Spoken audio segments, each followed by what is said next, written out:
This is the Experienced Optimist. And Mr. Sandro 141 asked me to make a video about moving overseas and some of the tips and tricks that I've learned about how to do it and the changes in my life since moving abroad. So, one of the things I can tell you that's worked for me in the past is I think that everyone should always have an ABC strategy.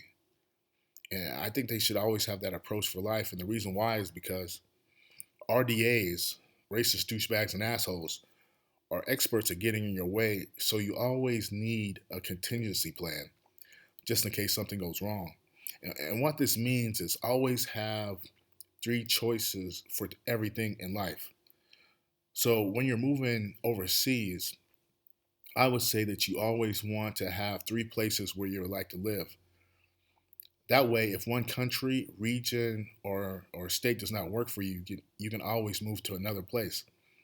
Same thing with like Airbnbs when you first go over there to a different place. It's like you always want to have like three Airbnbs that you can stay at just in case one Airbnb doesn't work. So when I went over to Tanzania, I was staying at one Airbnb and it sucked. Like the electricity went out and you had to pay for electricity. And I didn't want to pay for electricity. They should have had enough electricity for the house. So I cut and went to another place and stayed there for the remainder of my time in Tanzania.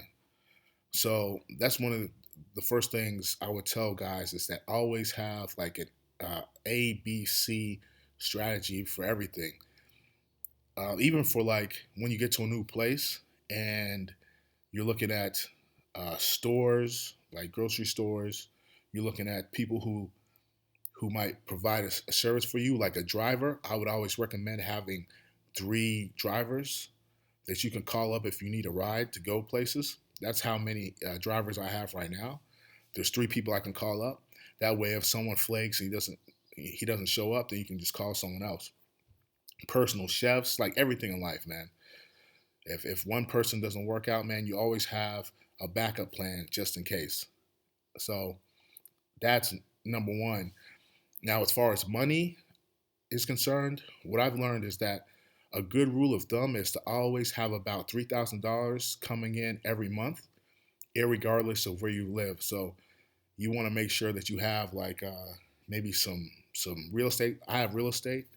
I also have money coming in from the military. So that puts me right around $3,000 a month. So that's one of the reasons why I was able to like pick up and move overseas. Um, right now, there's like this push for, I would say, cybersecurity. So there's more remote work coming out. I don't know too much about remote work, but I've talked to an IT professional. He said that now that a lot of IT guys, if you get the certifications, you can work remotely. So you can get one of those jobs, and then the money you make from that job, you can use that to go live in Colombia, go live in Costa Rica, Africa, Iceland, whatever, and then work remotely. And then that could be what you need to travel overseas. And let me see. So yeah, so $3,000. That's a rough estimate.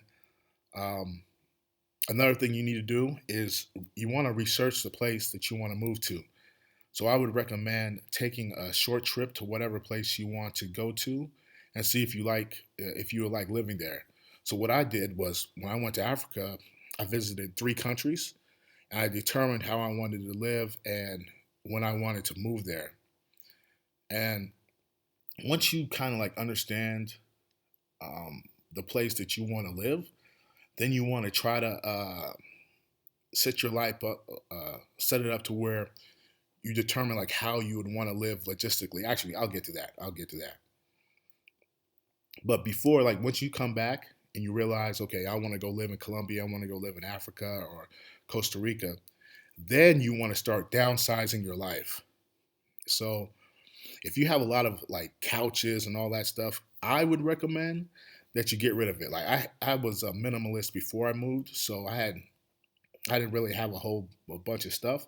But I would say for most guys to embrace minimalism. Like if you don't need it, get rid of it. That big screen TV. You don't need like three computers. What I did was I gave all my stuff away and I sold my car and I condensed everything down to a carry on and two checked bags. Therefore, I can't reiterate this enough. You want to get rid of all the things you do not need. And one guy, he was an experienced traveler. Uh, he condensed everything down to like one backpack. That's all this guy had. But I would recommend condensing everything down to one carry-on and one check bag. And also make sure you have a decent amount of money in the bank. It doesn't have to be a ton of money, but make sure you have enough to get you by, just in case you run into any minor inconveniences. So sometimes you may have to buy like an extra plane ticket sometimes, and you may have to like shell out some extra money for another Airbnb, kind of like what I was talking about earlier. So you want to make sure that you have money set aside for that, and you also want to make sure that you have a credit card for emergencies like uh, hospital stays or any unforeseen plane tickets.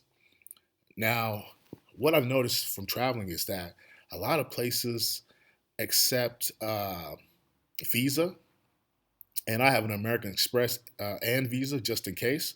But if you're traveling with the American Express and that's like your primary credit card for like emergencies and stuff, I would recommend that you get like a Visa card that you a Visa card with like some uh, with miles or something, like some sort of consumer. Um, what do they call those things? Just get a credit card where you can get something back, like some points or something, hotel points or something like that, and make sure it's a Visa because a lot of places don't like American Express for whatever reason. Now, once you determine that you have a place that you want to move to and you got the Airbnb set aside and you got rid of all your stuff, you got the plane ticket, once you fly over to this new location, I would say that what you want to do is you want to chill out for about a month. Um, you shouldn't really party too much or really do anything.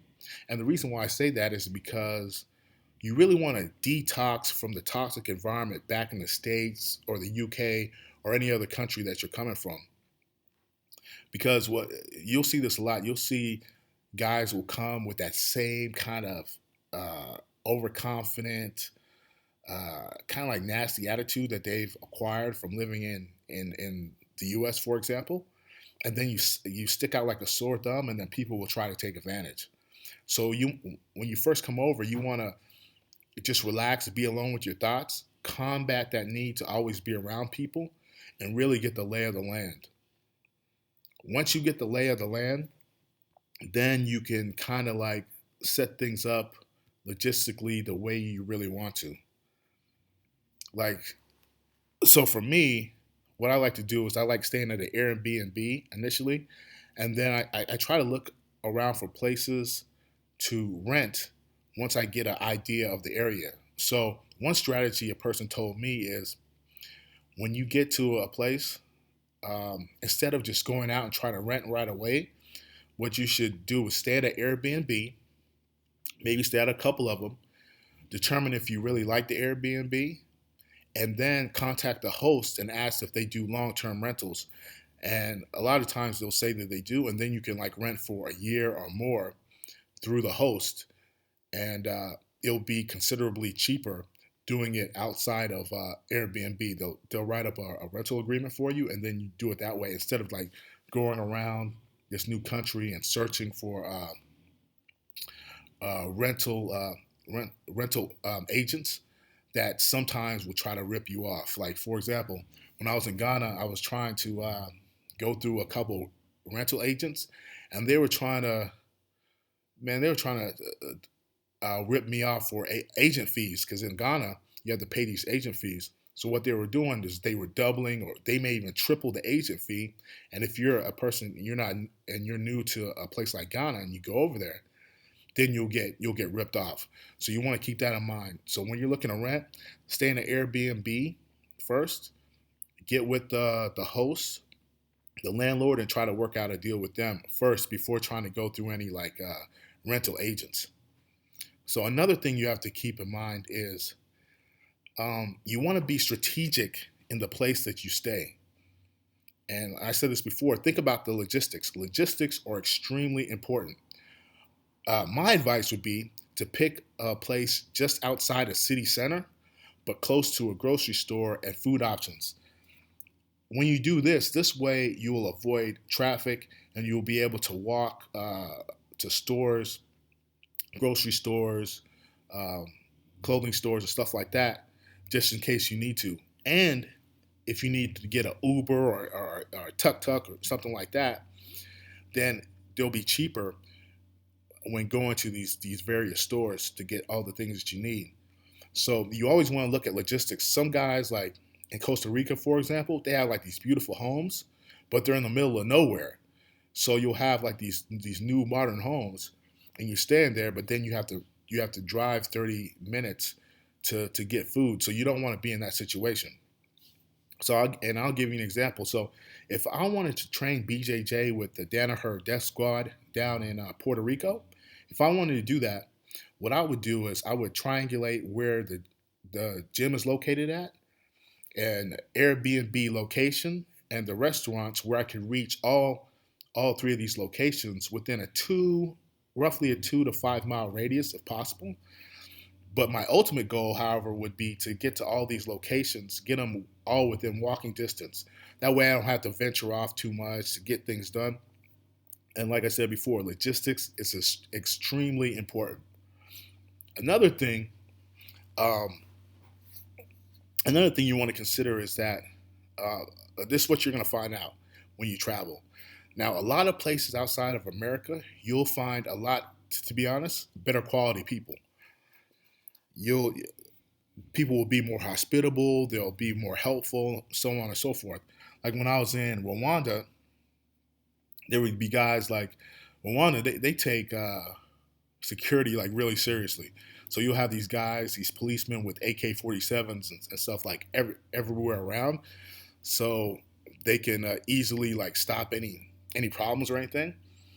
And I walked up to a couple of these guys, man, because I was lost, and they were extremely helpful and extremely courteous. So keep that in mind.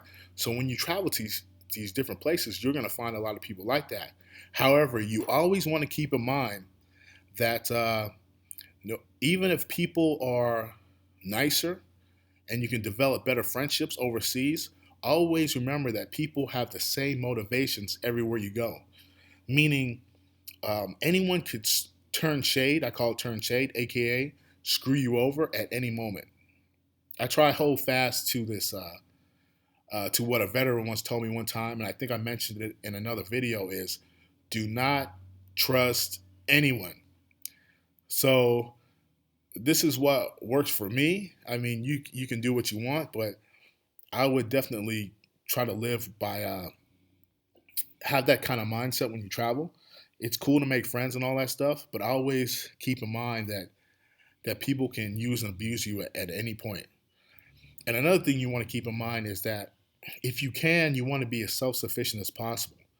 So if you can do it, just do it yourself. For example, so if you are able to wash your own clothes, just wash your own clothes, cook your own food, and be able to find solace in doing simple activities without a lot of people around. That's key.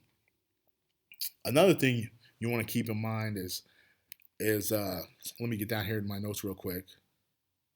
Oh yeah, so Mr. Sandro asked me if how has my life changed for the better once I left America. Now, the thing with me is that I always knew that there was a better places to live outside of America. Because I lived in the Caribbean when I was younger, and I lived in Germany, I lived in Russia, so I already knew that there were better places to live. This is what's going to happen.